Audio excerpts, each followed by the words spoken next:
can't get to heaven. No, you can't get to heaven In a mini skirt.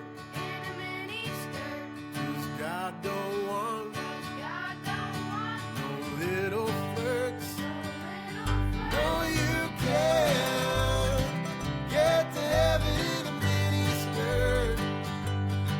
'Cause the Lord don't want no little flirts.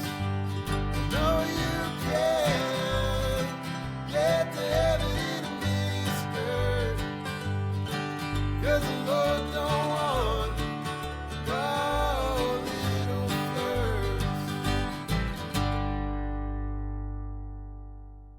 Welcome to You Can't Get to Heaven in a Miniskirt. My name is Jessica, And my name's Sarah. and if you'd like to find us on social media, you can find us on Instagram and TikTok at Heaven in a Miniskirt. And if you would like to go to our website, it is heaveninaminiskirt.com.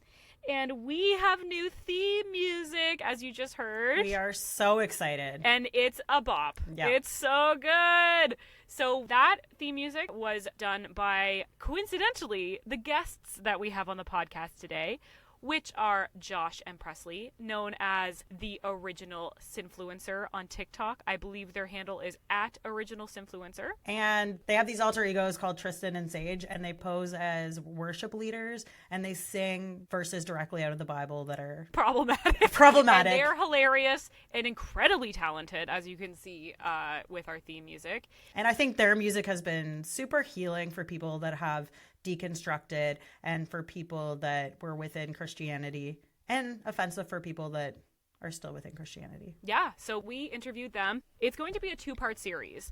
So part one is right now, you're listening to it. We talk about so many things: deconstruction, megachurches, tattoos. We have a lot of really good topics, and I had to split it into two because we talked to them for so long. It wasn't feasible for us to put it into one episode, but the next episode comes out next week, so you don't have to wait 2 weeks for part two. They're extremely talented. We had so much fun. Seriously, check them out. Support them if you can. Yeah, TikTok, the Original Sinfluencer, they're the best. They're super down to earth, and I love them. And we definitely talk about we have a lot of terms in the episode that are kind of specific. If you grew up in the church, you hopefully will understand what we're talking about. I had to personally ask a lot of questions about like certain acronyms that we talked about in certain terms and certain groups of people. And so hopefully I asked enough questions so that if you didn't grow up Christian, you're not super lost. If you're not fluent in Christianese, then If you're not fluent in Christianese, you might be a little lost for a minute, but usually we'll come around and explain stuff. So, oh my God, please enjoy. And I think that's it for me right now. Bye-bye.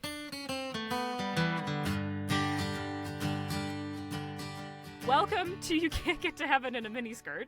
And we have guests today, and we've been talking for about 10 minutes and need to do an intro. it's our first time having guests ever. Oh, yes. We just started this podcast, I don't know, how long has it been? 6 months? Less? We started in September, October. And it's our favorite thing that we've ever done in our whole life. Yes. Yes, we love it. Honestly, we love your guys' videos. We Yeah, think you're I'm so glad. funny. I'm so glad. Yeah. And I hope that we can ask good questions and have a nice conversation. But wondering, before we get started, could you guys introduce yourselves with your real names, but also your stage names, as I will call them? Yes. I'm Joshua, and I also go by Tristan. And I'm Prezleigh, and I also go by Sage. I love the names. And I like, how did you come up with this? Is there a story there? We were asking. Yeah, Oh, yeah. there's a Where do we story. begin? It all, like, the funny thing is, we're glad that it ended up the way it did, because it wasn't as thought out as it comes off as. So I love telling the story too, because the first thing that happened was I was listening to The Story of My Life. Is that One Direction? Or is Yeah, that also, side note, Joshua legitimately does not know the difference between Ariana Grande and Lady Gaga. I'm not even saying that to be quirky. I'm saying, like, if you make a pop culture reference, like, we need to be kind to him, because dude, like, just learned who Rihanna is. So, I know we found love in a hopeless place, But but I could this talk to guy, you about Oh, like man. 90s like emo punk rock. if you want to and, know like any really day. specific musical facts in a very like maybe a 10 to 20 year span in the punk rock community, like, This is our guy. anything else, but then also like really knows stuff like Billy Joel and like Pink Floyd. So Yeah. there's basically an area of about 10 to 20 years where he was like off the map. I think that's fair, though. I think that's True. fair. Yeah. So Yeah. he just learned that Harry Styles was in One Direction. Oh, Yes. Again, Oh. yeah. Yeah. So We'll keep that in mind. We won't judge. we'll Yeah. have a kind heart. No, that's okay. It's actually kind of funny. it is actually really funny. Yeah. So we were listening to the Story of My Life by One Direction. Our Sarah. friend came over who has no idea what the church is. Like never stepped foot in a church, doesn't know what worship music is, doesn't know what lifting your hands in worship is. And like is a full-grown adult with like a child, so it's like really like survived, made it through for a long time. Yeah. Yeah. And then so I had heard this Story of My Life song, and it felt like a worship song. It was like powerful. I was like moved by it. And I was like, we have to sing this song like we're leading a worship song, make it funny. And we were running out of time because our student was coming over, and she walks in and we're like, just stand in the back and lift your hands. And she was wearing like a hat, and like she looked the part. She looked like she walked right out of fucking Bethel. And so we did that song, and then there was this other verse that like we always just kind of laugh at, the Deuteronomy verse: if two men are fighting and the wife of one of them reaches out to stop them from fighting, touches the guy's junk, cut off her hand and show her no pity. And so we're like, let's put that to a song, and like we did that, and then it like took off. It was like, and we're like, whoa, this Which is also I think it's really funny that the Bible is never specific unless it has to do with telling us it's a woman or woman, and also like when not to show her no pity. It's always like, hey, Totally. everything's gonna be unclear. However, Yeah. they were female bears, and no pity can be shown to her. Like, why? Yeah, fuck women. It's They're the always worst. specific for that. no, you guys, the Bible's totally pro woman. Come on. Yeah. Have you not read about the Levite and his concubine? Oh yeah, true. Yeah. Yeah. Oh my Thank you, God. Sarah. Thank you for that enlightenment. Yeah, so we started doing these songs, and the funny thing was we were like, okay, we're gonna get a lot of hate for this. We should probably like come up with these alter egos to like that we can place out there. Well, yeah, my name is freaking Presley. It's like 9 letters, one of them silent. It's like way too specific of a name too. So you went from that to Sage. Sage. Sage is so good. But it's such a good like homeschool kid Christian name. Totally. Like, Yes. Yes, very wholesome. You could either be like super like atheist and like new age woo woo, or you could be like super Christian. That's the thing with that name. Exactly. And so I was like, Prez, what should our names be? And she just like threw out Tristan and Sage. And it was like, that's it. Like that's it. And Which also sounds like a soap company. Do you think that Jesus he planted that idea in your head? You know, Oh, when you were- it was He's the- always inside of me. Yes. the Holy Spirit for sure. But when you had asked, like, but yeah, like our friend really didn't know what we were doing. But in terms of like, are these based off characters? Totally, they're totally based off of one, just being a woman in the church, like you just know already. So like that. And then second of all is just like Sage is the type of woman who will like boast about never letting her husband kiss her on the first date. Like as for Gross. me, like I didn't let him kiss me. Like he pursued me. Like but in the kind of way where she's so blind to it that she's actually hurting other young women around her by essentially slut shaming them. Yes. You know what I mean? But like it very holy than You're that. giving me chills. And then, like, together, we're just newlyweds, but we're gonna give you a 12-week course on how to live a happy, healthy marriage because, so very just, like, blind. So, Yeah. like, not only are they ignorant and justified, but they're completely blind to the hurt and damage that they're causing Yeah. based on, like, putting themselves on a pedestal.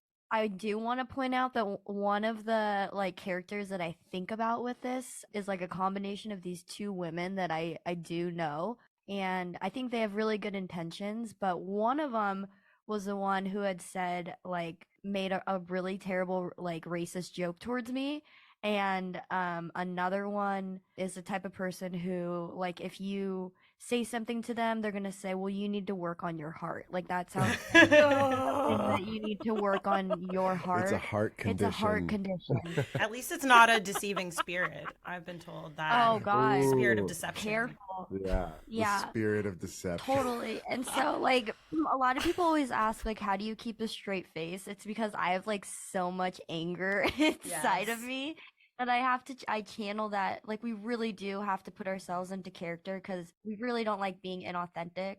Like, we're oversharers. Like, probably by the end of this, like, you'll know about my colonoscopy and, like, our social security numbers. I love it. I'm a huge oversharer. I'm a huge oversharer. I wouldn't recommend putting the social security numbers on the podcast. Yeah. Right. Yes, and that's why we have Sarah. Yeah. Yeah. She stops us from saying what we really want to say. She does. Is Sarah the small group I leader? know. Is that what's happening here? Is that Oh, I'm definitely the small group leader. And I'm definitely like low key the fun police too. Oh no. But no, I'm not actually. Jessica's the funnier one, and I'm the one that's like, yeah, but it's not all Christians that think Yeah. that. Oh, yeah. She's like hashtag not all Christians. Yeah. Yeah, that's it's Sarah. hard not to speak when you've been wounded by the church and you've been wounded by Christianity and religion. It's really hard not to speak generally about it. But we have to be honest, and we catch ourselves all the time. There are some amazing people that are still in the church, truly doing and good for them if the Bible is truly like pushing them towards goodness, and I know a lot of people who are, like, that's incredible. And I do have to stop myself sometimes and remember that those people do exist. Like, Oh they yeah. are. And to be clear, like, we don't have a problem with any religion or Mm-mm. what people believe or going to church on Sunday or worshiping or even listening to Christian music or even the Bible.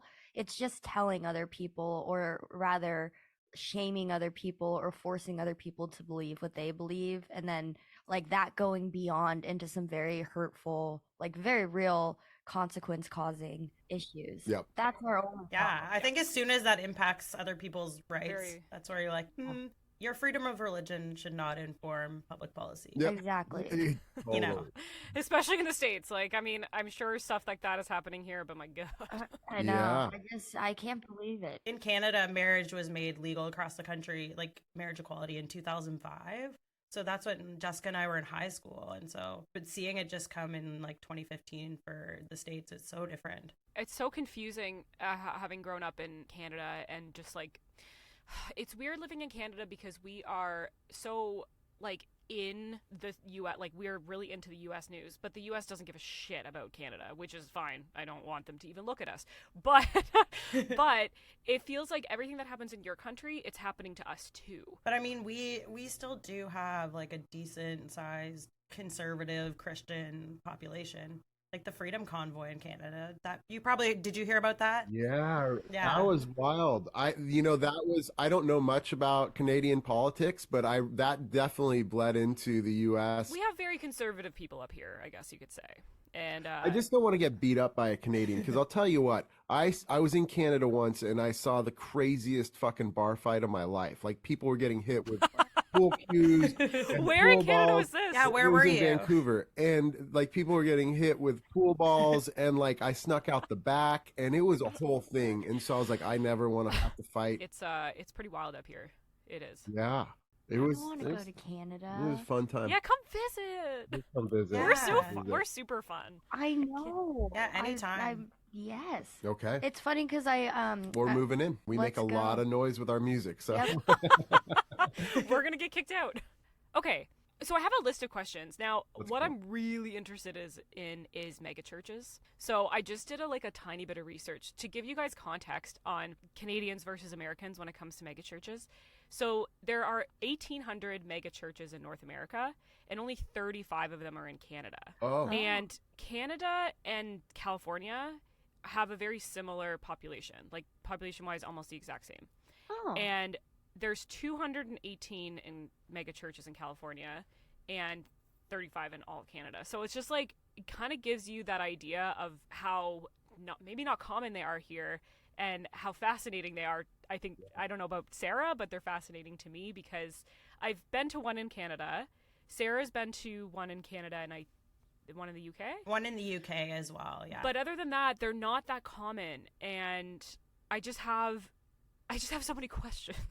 Let's Yeah. go. Because can I just right off the bat say something? So there is a misconception, because I would say there's two, or there's a bunch of types of megachurches, but there's like the conservative megachurch, and then there's like the hipster megachurch. And what we can speak towards is like the hipster megachurch. What a lot of people see is like Righteous Gemstones, like that kind of megachurch, and that's a different breed of megachurch. That's like Joel Osteen, like like Right. what I was part of, and I think what you were part of as well in California, is there is this like kind of Saddleback. I don't know if you've ever heard of Saddleback Church. Yep. Yep. That kind of megachurch where it is trying to make the Bible as like palatable as possible, and the like we are trying to make it so cool. So like the megachurch I was a part of, we would do rock songs for God. And so it would be like Blink 182. We'd get up and do a Blink 182 song, right? And then like the pastor would get up and be like, isn't it just about all the small things? Oh my God, yes. You know what I mean? And so Making it culturally relevant. exactly, and it's like, yeah, the Bible says weird stuff, but here's the spirit of the law, like, and so just try, and they allowed a dirtbag like me, like with tattoos, like they liked that I brought some like raw, real like to the church. Oh, yeah. Like, and we had women pastors as well, so that wasn't like, it wasn't the kind of church that didn't allow like women to speak. There was, this is funny because there so was a funny. period of time where if a woman were to speak, it would be under a man's authority. I was on stage once when a senior pastor said that, and so that's where that got picked up for Tristan and Which Sage. side note, because we get a lot of people who are like, that's never been said. Like it's almost like people think that that's their way of saying like, ha, they weren't ever real Christians. Like Oh my they don't God. know what they're talking about. And that's our whole thing, is we're not trying to, I mean, every once in a while we'll add our own thoughts into it, but if you notice, it's never under Tristan and Sage. It really is always like Joshua and myself. Yeah. And so like anytime they're like, oh, you were never a believer, we're like, no, this very much so happened. Being a woman, like all the time I'd hear, because I did the more like man like stuff, because I did the audio engineering and like lighting and playing guitar, and I love that. And I'd always get things like, oh, it's a really hard job for a woman, or like as they'd show up to a set and they're like, well, where is he? And it's like, bitch, he is me. Like Yeah. I'm the sound engineer, Oh, that's wild. I think Sarah can kind of speak to that more than I can. Yeah, so I definitely, within the New Frontiers Church, there's some people that call them like NFI, no females included, New Frontiers International, because they're kind of that, like, the man is the head, and like they have elders, they don't have pastors, their people are not ordained or they don't go through seminary, they just get chosen by the other elders. So it's this really Old boys club. old boys club, imbalance of power structures. And I worked in that church, and there were two students, and one was a man, and then there was me, and like he would always be asked to speak, and they'd be like, oh, you can help with the mother baby club. Yeah. Like it was very, very much headship, submission. Yeah, Weaker vessel. and it was interesting, like in Equal but different. the hipster like mega churches, and this was always funny because all these big issues would be kind of acceptable, like so it's kind of acceptable to have a woman up front and teaching, and like we've done the apologetics to say that the Bible's not saying this about women, so we're gonna be able to have women It's speaking, us all and submitting to Christ Right. together. and they Yes, Ephesians 21. and they do that with the clobber passages as well. So like I was part of this mega church, and really we were all on staff. There's a bunch of pastors on staff who were trying to push this, like, hey, let's be an open and affirming church, like let's do this. And so we brought in, I'm not sure if you're familiar with Justin Lee. Back in the day, he wrote this really like a book that caused a lot of controversy. It was called Torn, and he was being very open about being a gay Christian. But there were these two sides that were presented, side A and side B. Side A being like, you can be a gay Christian and still get into heaven and God loves you. Side B, like, you're sinning against God, but we still think you might go to heaven. Like, I think I'm probably doing a really shit job of Yeah, setting up. out of context, that's our canceled like headline. Yeah, right. But so for like 7 years as a pastoral team, we dissected the clobber passages. We went through them all and tried to disprove them all and all these things. But ultimately, it was like a total waste, because when we got to the end of it and we're like, yeah, we don't think this is what the Bible's saying. We do feel like we have a journey to take the congregation on. But there was a few of the big givers that wasn't their, that's not how they saw it. And that's not how and then ultimately, like, that kind of dream died. And it was short. Well, you need the tithing money, right? Exactly. And then everyone was signing contracts saying we won't do it. And I don't know what the policy there is anymore, but from what I heard, like, there was ideas that get thrown out. This one's always funny to me, is that they find these loopholes, these kind of cool churches. And so one of the loopholes is, well, we're going to have none of our pastors able to marry anyone. We're going to say no one will be marrying anyone under the name of said church, but you could go out and marry people under your own name as a pastor, right? Like, so there are all these loopholes. Oh, okay, just weird. yeah. Like, it's all mental fucking gymnastics, truly. Like, I'm so out of my element, I feel like. Yeah. But this is really, really interesting. I feel like there are some people that listen that I know of that didn't have any ties to Christianity growing up either. So I'm with them right now. I'm with the listeners that are just like, what the fuck are you talking about? Yeah, and a lot of this is kind of similar. Like, if you want somewhat of a picture, it's like picture Mars Hill, like Mark Driscoll, Yes. but without like the chauvinism. Like, I mean, that still exists, but it's They at least know they can't get away with it. yeah, yes, I think exactly. There's a big difference. They hide it. They like know they can't say it. Yeah. And I'm not saying all, but I do think it takes Not Yeah. all Christians. a special breed of pastor to be a megachurch pastor, truly. Yeah, we call them truly. game show hosts. Yeah, they come out, they're very game show. Oh. Because it really is where the money is, and like it's scripted. And it was really like all about how you presented. Like, I think you shared a story on one of your videos about someone that had said like they bought them new clothes. What was that? Was that one of your videos where like someone had gotten like a bunch of gifts, him and his wife, because they were now part of a ministry team, and it was because they weren't dressed? Was that another video that I watched? Oh, that's another TikToker. I actually saw Okay, that. okay, yeah. But I can relate. There was a huge church in Texas that was trying to hire me, and they straight up, I had a handler who took me to get my hair cut. A handler? That sounds like human trafficking. Like, I know, but they took me shopping and bought me all this expensive clothes because they wanted me to look. I mean, because I looked like this. This is how I've How always dare looked. you? And Yeah. I know, right? Totally. So, but yeah, fuck, man. But I remember being at a church, the one I worked in the UK. So the one that in my hometown that was affiliated with this big organization, they had done a lot of outreach for unhoused people, for, people that were homeless. And I loved that they were so involved in the community. And I asked about that at the church that I was working at, if we could do anything for the homeless population in the city. And they're like, oh, that's not really our target market, but you could go, we're more like a middle class target market, but you could go to the Salvation Army Church because they do a lot for homeless people. And I was like, then I went to the Salvation Army Church. You did? Yeah. Sarah tells me stories, and we've known each other for 20 years, and I hear stories. I'm like, what the fuck are you talking about? I was just led by the Spirit. Yeah. That's funny because, yeah, Jessica, I was more like I came into I went to a private elementary school, but it was more because of the morals and I mean, like a lot of other stuff getting into it. But no one in my family is really religious, and culturally, even though Christianity was always there at the beginning, so was Buddhism, just because that's like culturally just part of my life. And so I think that always really shaped the way that I saw things, because I never ever felt like other people are going to hell because they believe in other religions. Because I also That's good. always was like, well, I don't know, Buddhism's kind of been around a lot longer. And then also like, what am I gonna tell my grandma she's not she's not going to heaven? You know what I mean? I Like know. that was always there.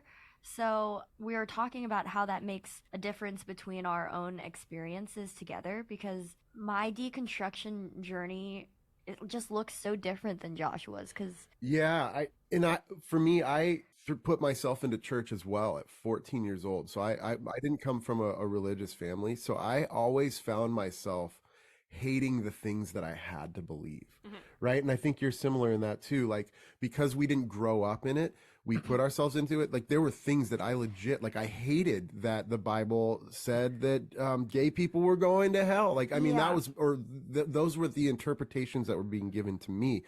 I hated that. So I wasn't Yeah. like indoctrinated into it. I was allowed to hate some things while being in it. And I'd say that megachurches allow for that kind of thought, at least out here.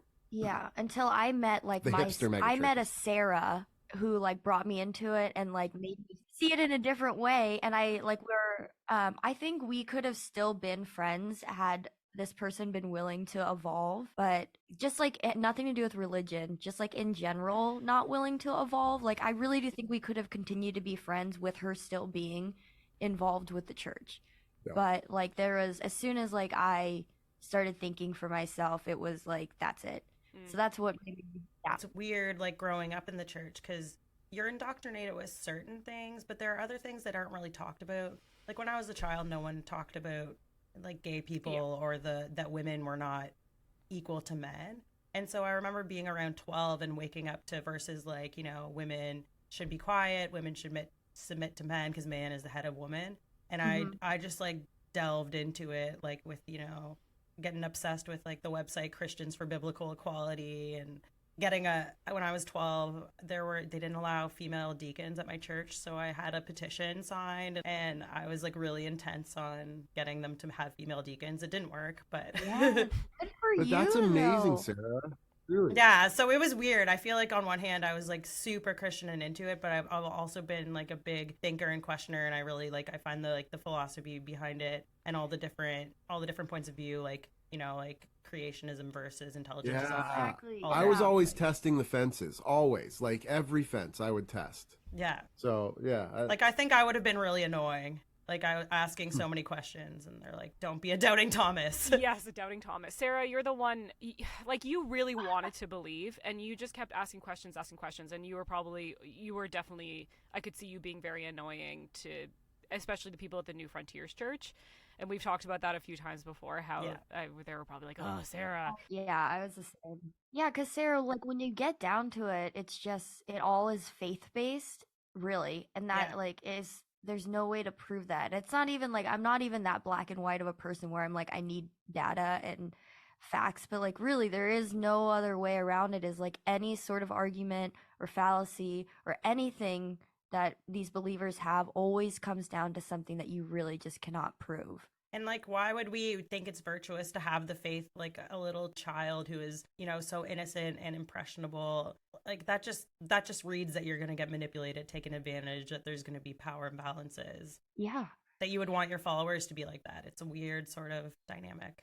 Yeah. absolutely. I have a question along these lines. I wanted to ask you guys, what was the catalyst for both of you to, like, quote unquote, wake up? Or was it like a series of moments when you decided to leave the church? Or was there like one big moment where you're like, I'm done? So we want your deconstruction testimony. Yes. Yeah, your Oh, deconstruction. You want to yeah. reveal my testimony? Ours are completely different. So you want to go first? Yeah, they're different and similar at the same time. But mine, I'll say this back to kind of what I was saying before. I feel like I've been deconstructing from the moment that I got into the church. And I've always been testing the fences and trying to find the loopholes in I was always trying to make the Bible cool. Because to me, like the Bible is never cool, And so I know that's not the point, Yeah. but cool in the sense of like, I'm using language of what I would have used as a teenager in my thought process back there. But like, I wanted my friends who are all like in the punk rock community, like I really, really wanted them. Like I thought I had to believe that they were all going to hell, and I truly loved them. And so I was like, I need to figure out a way to get them into this. And that never worked. But eventually that kind of kicked off my Christianity in general. I was always kind of questioning and finding the apologetics and finding the weird apologetics and then trying to make sense of all of it.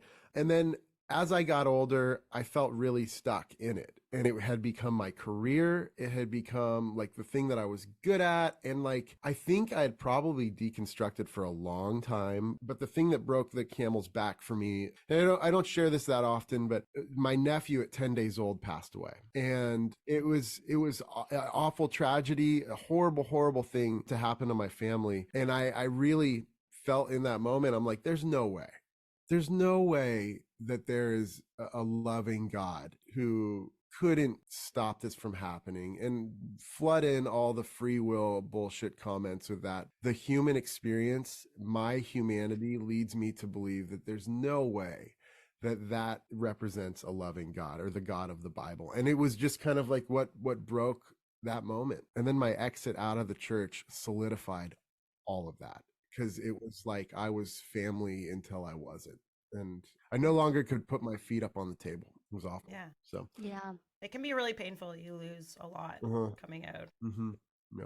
Yeah, and then for me, I feel like I should go into a song now. I know. Purify my heart. You know, I can do actions to most songs from the 2000s Christianity. Yeah, Sarah's the action girl. so for me, I remember, because for me, mental health has always been a struggle, like ever since I was a kid. And there's definitely traumatic things that have happened, but I'm very like into, okay, well, this made this happen, so then this made this happen, and trying to go back and back and back as far as you can. And so, at this point, when I was really reflecting on it, I was probably my most Christian, and this was probably like my first couple years of college. At the private Christian university, and I just remember like going backwards all the way to the point of, well, if I'm made in God's image and I've always been this way, then I can't help but believe that God made me with depression and anxiety. Like, just I could not find another way around it. And then the only thing I could find is a very C.S. Lewis approach of like, well, it's empathy.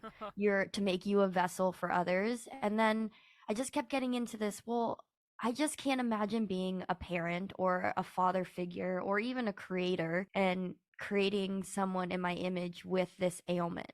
And this idea of God only gives us as much as we can handle is not even in the Bible. It's not even there. No. It does not exist.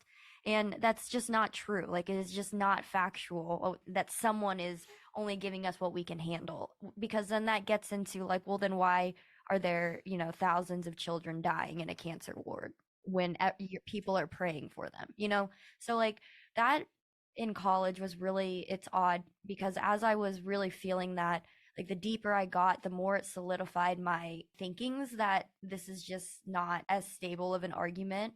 And so then I kept trying to like get deeper and deeper into the theology of it. And then that for me led into me being stuck because all of my skills at this point, like as a musician and an engineer, were wrapped up in the church. And I just felt like there was nowhere else I could go.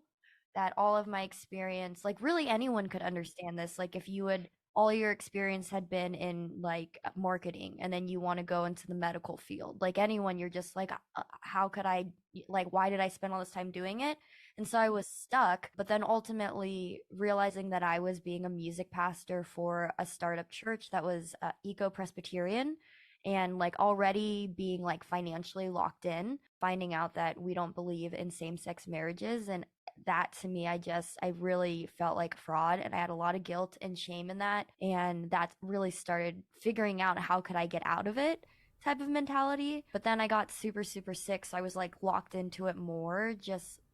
It's hard. It's a lot that I'm fitting into this tiny little thing. There's a here. lot in her testimony. A lot of my testament. Well, it's really powerful. It's a powerful testimony. Very powerful. I'm not making fun. No. So anyway, so that really Nothing just, is sacred with us. it was like a seed. Yeah, it was a seed that just kind of lived there. And then ultimately, I left the church that I was at after just the same thing. Like, why are we saying we're open and affirming if we're not allowing, which we shouldn't even be in this like allowing stage, but like, why are we creating false promises for people knowing like what the result is, which is we don't believe in marriage between the same sex. That was just like kind of, I had like a big conversation with every single pastor on my way out, and it was not good. Yeah, those conversations never go well. No. You want closure, but it doesn't necessarily happen. No, you never. No, and you want other people to. It's like watching somebody getting attacked in a crowded room, and no one else. You're like, no one else is gonna say anything. Like, we're all seeing this, and then everyone just looks the other way. That's Wow. so real. That's so well said. It totally feels that way. Wow. Well, I remember even like one of the churches I went to, the New Frontiers Church, every year they would have people that got kicked out of the church. Like it was one of those ones that was really extreme. and they like would read and explain like who got kicked out and Oh, why. like straight What? church discipline. They would do Yeah, like, yeah, church, straight up church discipline. yeah, Like there was one woman that was a lesbian, and she was like a single mother, and her and I guess her daughter by association were told to leave the church because she would not repent and stop the the gay lifestyle. Gay And lifestyle. this is before I had any sense mm, that I was gay, and I remember I just remembered that it felt so gross. You know, the part where Paul's like, just, give them over to the devil, leave them to their own devices. And I mean, yeah, power to them. They were very biblical in what they were doing. In their interpretation, they could back that up. But to me, it was, where was the empathy? Where was the love? And that yeah. was not something Wow. Jesus would do, in my opinion. Mhm. And I think Jesus was what made it so hard for me to leave. Like, I felt like I almost felt like I lost like a best friend. It was so weird. 'Cause, Yeah. you spend all this time And loving. with and talking to in your head. And truly loving. Like that was the Yeah. thing. Like I loved Jesus so much. I loved God so much.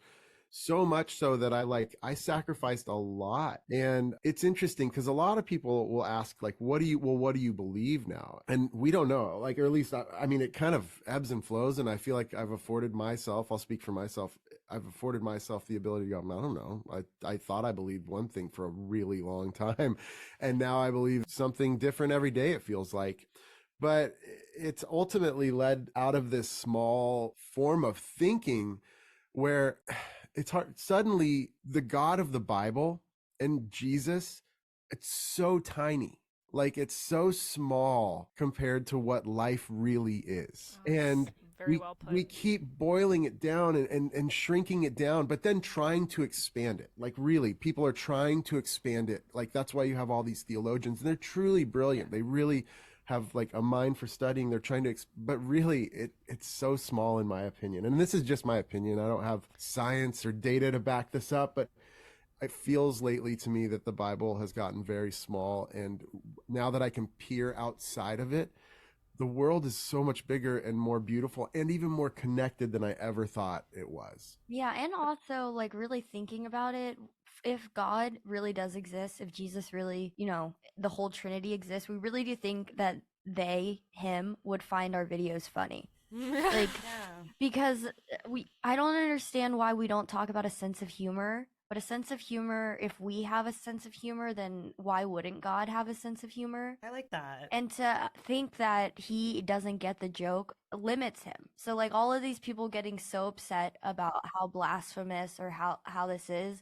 like I really do think that God would find it funny because we are taking it out of context. Like that is the point, Yeah. that we are taking out of context and like even starting halfway between a verse. Yeah, we said this yesterday on a podcast. We felt like it was a good way of saying it, but like we are playing in the shallow end. We know that, and so it's hard because there's a lot of more depth to Presley and I than Tristan and Sage. Right before we got on here, someone on TikTok like posted a video, like a pretty well thought out video of why we shouldn't be doing what we're doing. It's kind of like coming at us a little bit. Really? Yeah, but it's hard because we watch people miss the point all the time, which is, we are intentionally playing in the shallow end. It's like we see these scriptures taken out of context all the time and used against people. And so, yeah, we're just going to do the same thing. Like these worship songs that they'll take like straight Bible verses and then add their own tag that's an interpretation of whatever they feel like God is leading them into in that song. Yeah. We're doing the same thing, and it's just as shallow as that. And the point is to show how shallow the pool really Yeah, is. and over again, there. because like we're not selling anything, we're not trying to get anybody to believe what we believe. We're like literally, you could think of us as entertainers. We're just entertaining you to the point that you will look at a perspective and consider this perspective, and that's it. It's Yep. we're creating it, we're moving on, and that's it. But we are finding that we didn't expect this, but people really are finding a lot of different things out of it, whether it just be a laugh or even healing or just like a way of telling other people we see them. So Yeah. again, like we really don't care about all the negativity that we get on our things, because we really, if we could sit down face to face or even on a Zoom call with them and explain to them everything that we're doing, I really do believe that they would see that we're on the same side of them, of just Yeah. We just want you to stop weaponizing the Bible. That's it. Yeah, you're not here to troll. Yeah.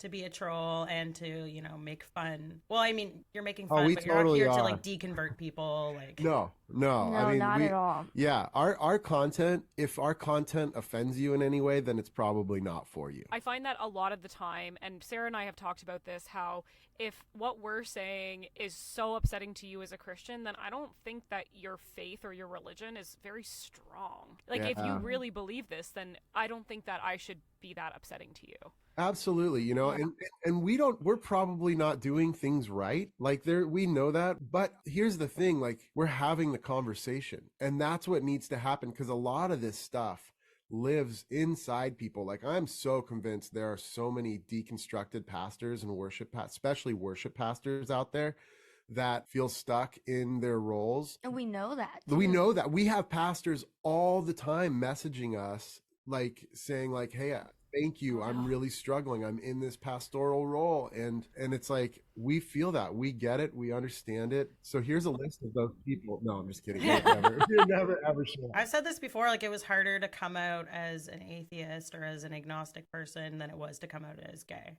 Like it was Wow. way, like the ramifications of it way worse. I lost way more people. And I mean, there was about 8 years between those two events. Like I came out as non-Christian way before I came out as queer, but I feel like just the fact that it was so much harder speaks to this like tiny community and how much of it is so shallow. Like the relationships, like obviously I had some deep relationships and there are people that I'm still friends with to this day, but there are a lot of people where it was like, well, it's done now. And my deconstruction was so much more, I don't know, like minuscule compared to your guys's. And the reason is because, like you, Josh, like my family, I guess both you guys, my family are not Christians, like not really. And so my mom listens to this podcast. Hi, Mom. And Hi, Mom. she had no idea that this was what I was going through. She was like, I thought you were just going to church and having fun. Like she had no idea the damage that it caused me. Yeah. But when I left, I still had my family. I still had a few friends. The thing that I lost the most was my friends, really. And I came, I this all happened in my first year of college or university. We call it university in Canada. And So fancy. so fancy.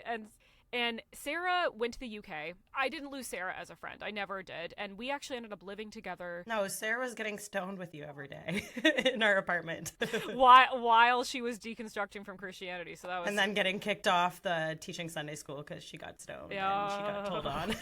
Well, you got caught. It's who told on you? I was story time. I was teaching Sunday school with this other girl who was my friend. Fucking And she narc. was sleeping with her boyfriend at the time. Oh, Yeah, and that's the and worst she told on thing. me for getting stoned. That's a way And- worse sin. Fuck I know. I'm I so mad know.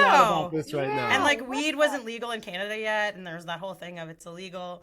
But like, yeah, that was great. But I mean, so I got kicked off, and then I had to. You can see the Facebook messages of me trying to like get back in and being like the pastor, like I haven't done this in 6 months, and like I'm reading my Bible every day, and I just think it would be really great to get to teach Sunday school again. We call it the Facebook vortex because you can go through your old Facebook messages in the messenger, and I wouldn't recommend it. But the first time I ever went to a dispensary, I thought that there was the camera. I was like, there's a camera in there, and I'm like, what if like someone hacks into the camera and like releases this picture of me and I'm a pastor and like like the shit that you think about. You're like, now it's like, what?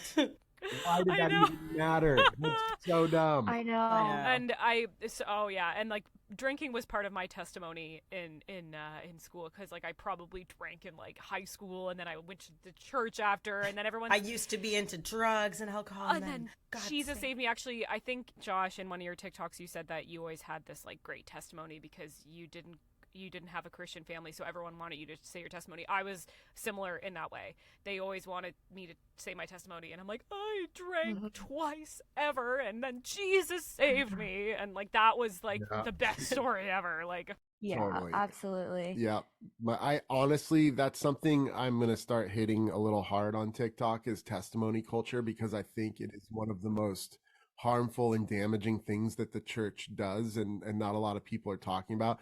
Specifically, like myself being brought in, like, and I said this on a TikTok, which was, the things that I'm saying to this congregation are meant for the ears of like a therapist, truly. Like that resonated so much with me, like when you said that. Not be talking to. And my mom, I'm in there going like, my parents are drug addicts, and they weren't drug addicts, they're just smoking pot, right? And like my mom is in there with like a camcorder as I'm like fucking doling out the family drama, you know what I mean? But that's how they get you. And they celebrated me so much, and I was like, and it feels good to be celebrated, of course. It's like a drug. It feels so good, especially when you're not getting that attention other places. Like I'm coming to terms with the fact now that, in a sense, I was like I was 14 or 13 years old.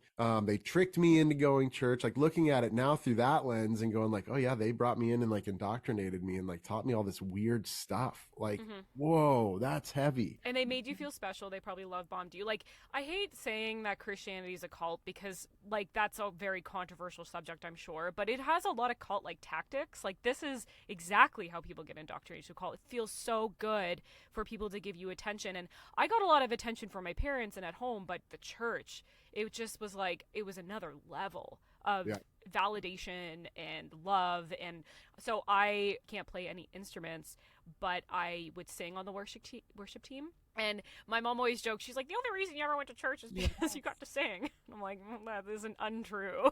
But it's hard to separate the music from it. You really can't, especially like I think for most people's experience. And then for me also, like I always kept trying to be like, why did I stay in it as long as I did? Like, why did I keep going?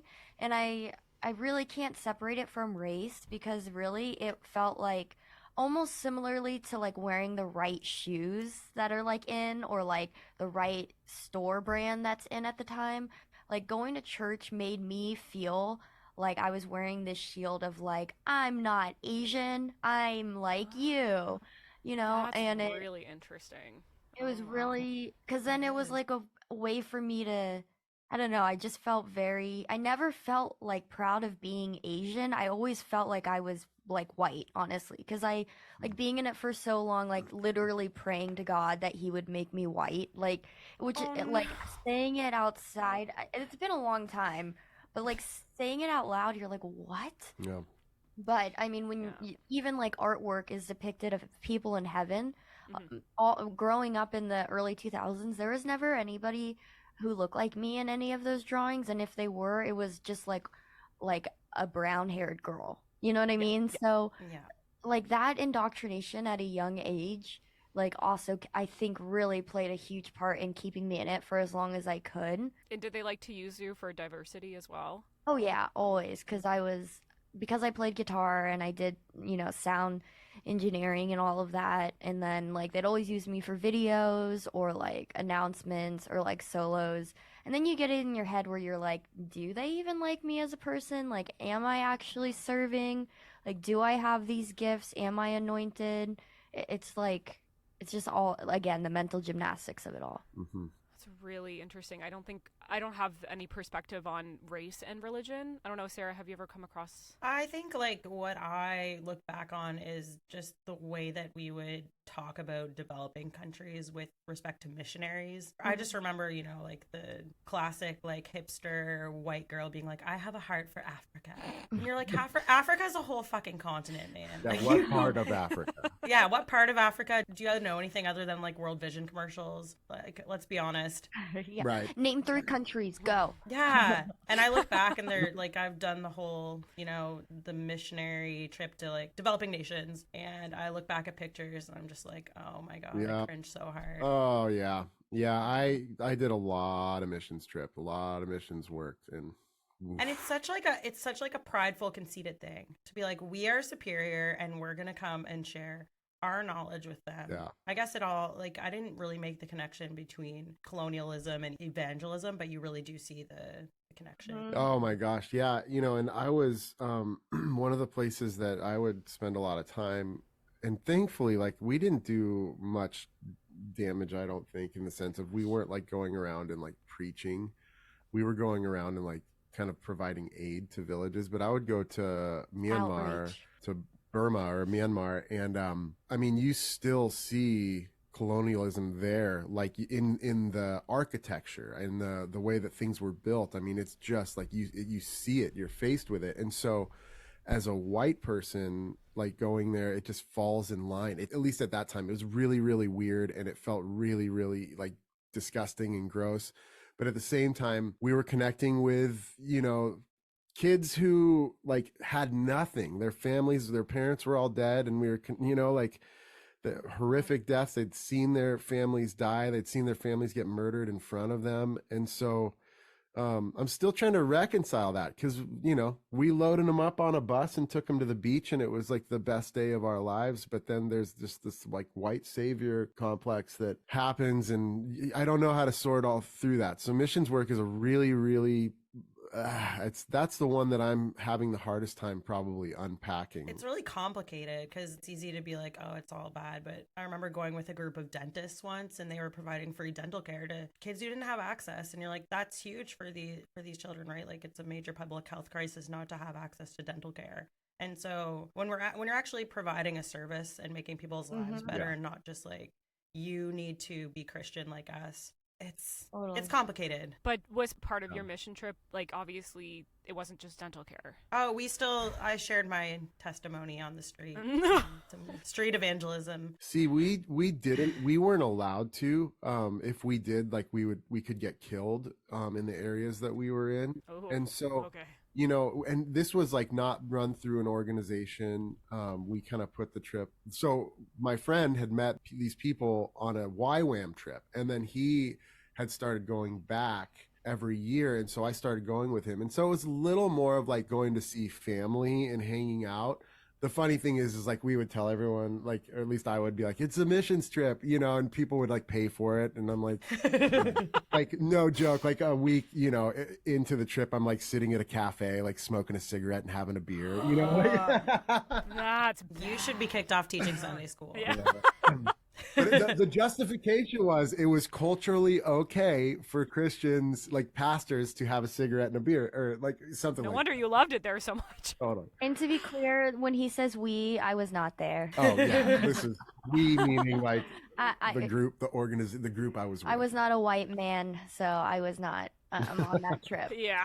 Uh, Oh, that's too real. That's real. He didn't Oh my let gosh. you. Yeah, I wasn't allowed. But I do feel similarly to Jessica because I didn't do any mission trips because that was one of the other things. Like, I always felt like I had one foot in Christianity and one outside of it. And that was one of the problems I always had was like, it to me, like all the whammers near me are the people who are like, God's blessed me with an opportunity, and then next thing is, well, Satan's like attacking me, y'all. Like I'm $1,000 short, and then the next post is, like, my prayers have been answered because now, like, I got $1,000 anonymous donation, like that kind of thing. Like, really, really irked me and really bothered me. And then also, I was like, there's so many problems happening right here. Like, why Yes. aren't you doing anything just here? Like, literally one tiny thing is providing, like, sanitary pads and tampons for Yes. homeless women. Like, that's one thing we could be doing instead of, like, we have a church near us that will pay for the children's ministry and their friend to go to Disneyland, all expenses paid. Oh my god. Yes. Like, and that's where I'm Seriously? just like, that's what we're doing. May I ask what YWAM is? I don't know what that is. You've never heard of Youth with a Mission? Oh, it's a cult. It's a total. So I love ripping on YWAM. So if you are listening and you are feeling weird that I'm about to rip on YWAM, good. So YWAM is the biggest bullshit sham of an organization. I'm going to piss people off here. Good. I'm really glad I asked. This is great. Yeah. So basically, it's called Youth with a Mission, and they get these kids who don't know what they're really doing out of high school. It's a perfect fucking ploy.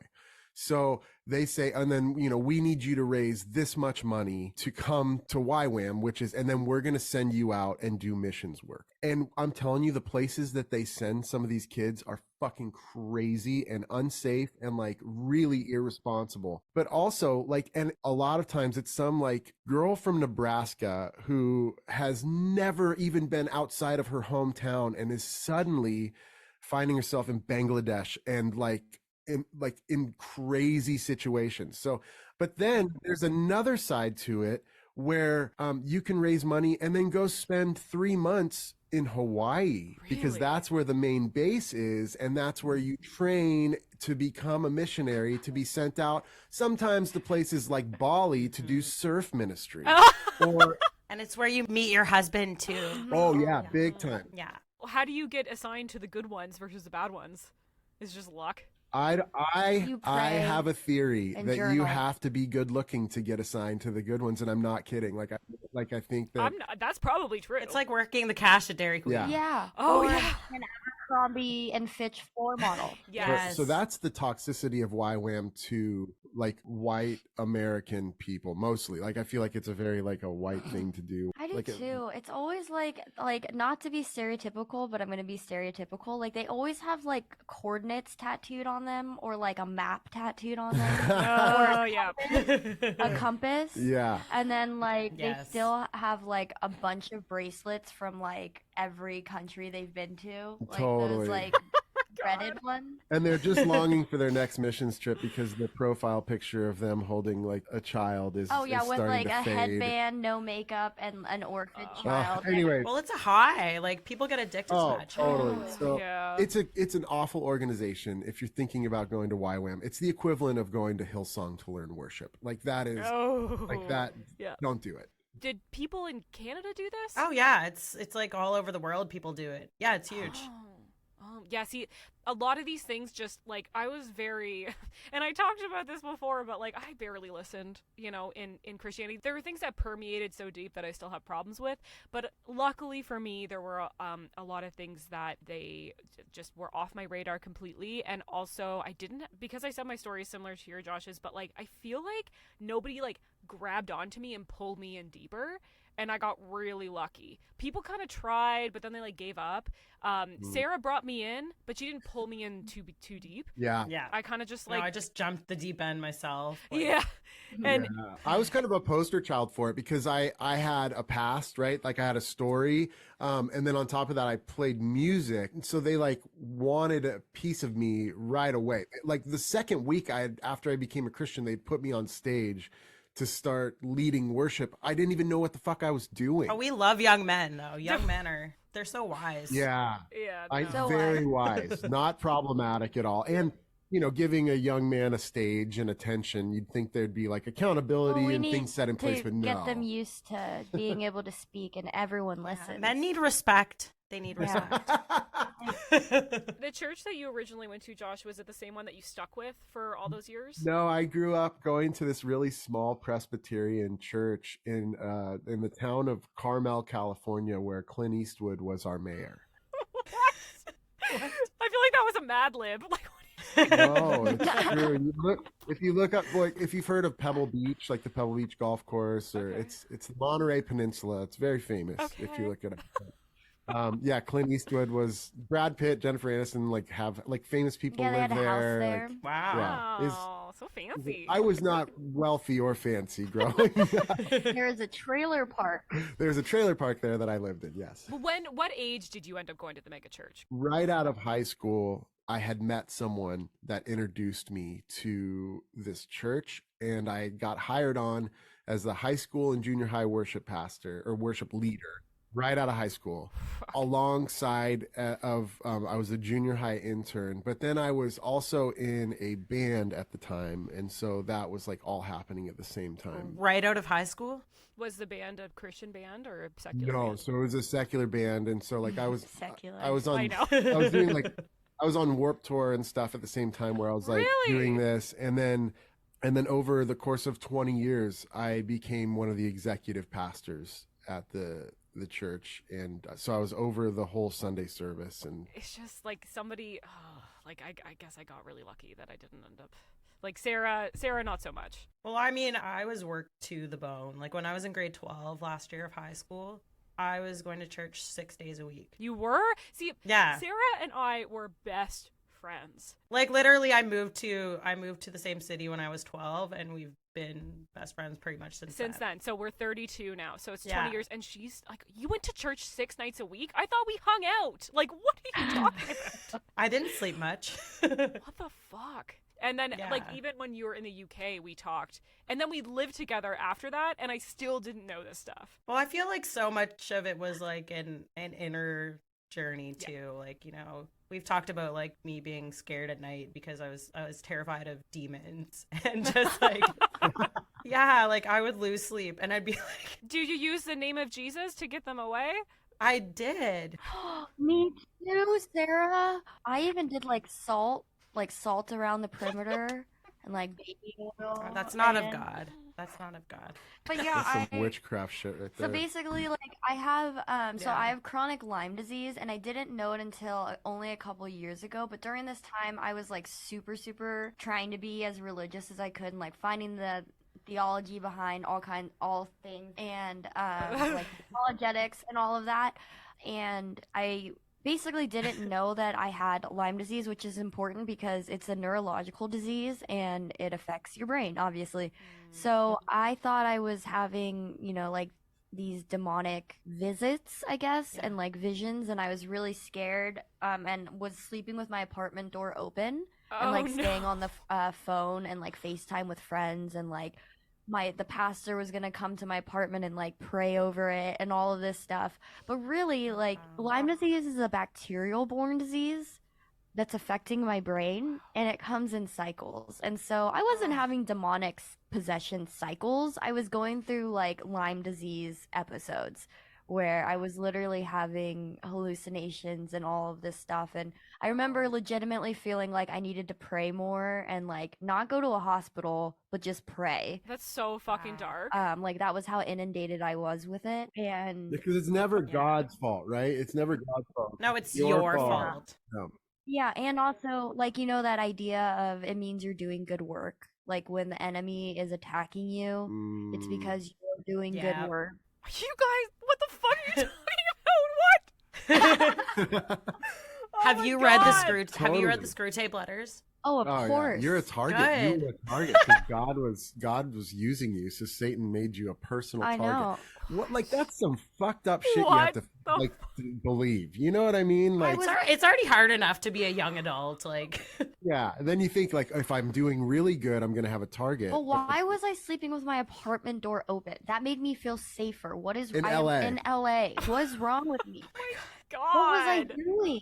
Like that's how much I really I fully believed in it. Oh my Wow. God. Like, it just blows my mind. It's wild. It doesn't surprise me, but it's also just, it's the saddest thing I've ever heard. That is so sad. And you're not getting Yeah. real help. You need real help. And you can't even fathom. Yeah, and like the people around you are recommending religious counselors, which just like feeds into it more because like it takes Oh. a they lot are not of- qualified for that. Yeah, right. Like pastoral counsel, like I know there are people that do a master's in counseling that pursue like a Christian perspective. I'm talking more about pastors directly that are doing pastoral counseling. But I remember like being 19, and I've shared this with Jessica, and after being sexually assaulted, going to my pastor, and then he was like, "Oh, you need to ask for forgiveness because you were drunk. So like you caused this. Like you put yourself in that situation." No. Yeah. He's like, what the person did's wrong, but like you also need to ask for forgiveness. I'm sorry. Oh God, that's not true at all. And I just would like I've thought about for years about saying something to him to just be like, that's really not a good thing. Like you should not be counseling young women or anyone. Yeah. Yeah, not at all. Tristan and Sage can call them. Yes. Please do. Oh my God. I have questions about your Christian tattoos. I know this Yes! is so completely off topic, but Sarah has Christian tattoos. I wanted to get a Jesus fish tattoo when I was 16. My mother refused to let me, thank fucking God. Yeah. And so I don't have any Christian related tattoos, but Josh, I believe you do. Prezleigh, do you also have some? Hmm. Well, You know, it's funny. The I other am lucky that like I said, I was always in two places at once. So I do have a candle. Okay, so this right here is a candle, right? With this Yep. like, it's supposed to be based off the hymn "How Firm a Foundation" Thy flame shall not hurt thee. I only design thy dross to consume and thy gold to refine. So technically, like, if you saw this, you may not, like, immediately know. So I'm like, phew. But then I also do have a lion's tooth. I do have a lion's tooth, which again, you know, like, I think we're able to get past. But I did almost get something in, like, I was looking for something in Aramaic. I got some original Greek tattooed on my ankle. Oh. Yes, okay. I dodged more that legit. bullet.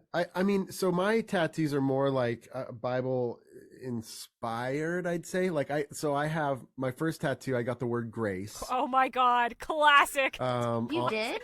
on Wait, my where's Grace tattooed on my on you? with the birds on the leg. It says Grace on yeah, it? it says Are they Oh, Grace. doves? that's what Are they that doves? says. They're swallows, which is, I've always been really into traditional tattooing.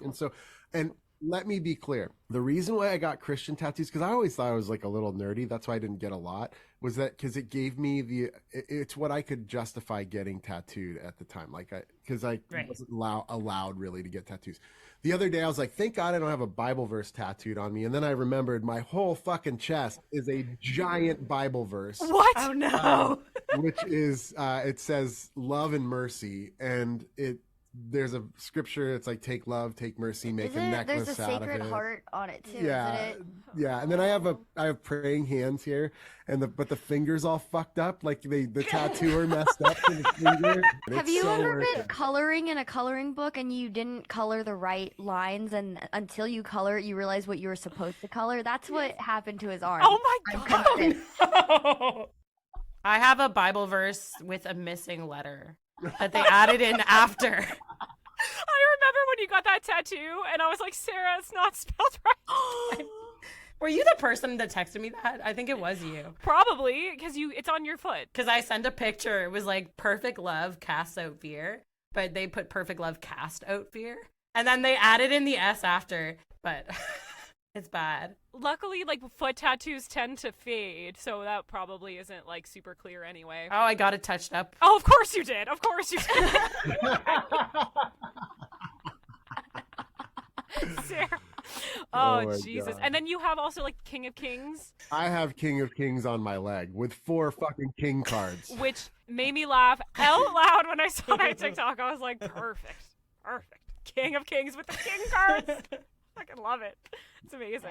I never got a Bible verse, so I'm glad about that. But like, there's a lot of inspired. Like this one is for my kids. There's 2 of them, and it was like I think there's a Bible verse that's like arrow, like having children is like arrows in your quiver or something. Oh like no, that. yeah, you want to have as many arrows in your quiver as Oh, the possible. quiverful. Quiverful. Quiverful. Ooh. Yeah. Yes.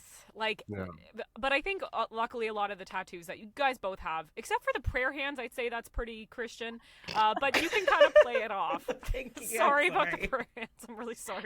It's funny to me too because it's a lotus flower, but below the praying hands. Yeah, with an upside down Tibetan skull. I appropriated a lot of things You for should that have just tattoo. gotten like an indigenous people's just like Oh, feather. Oh my Yeah, god. just I'm add just that in. crying. Dude. I'm Need a crying right feather I and a balanced dream it. catcher. Wait, I have a tattoo that I got with a lady from my church.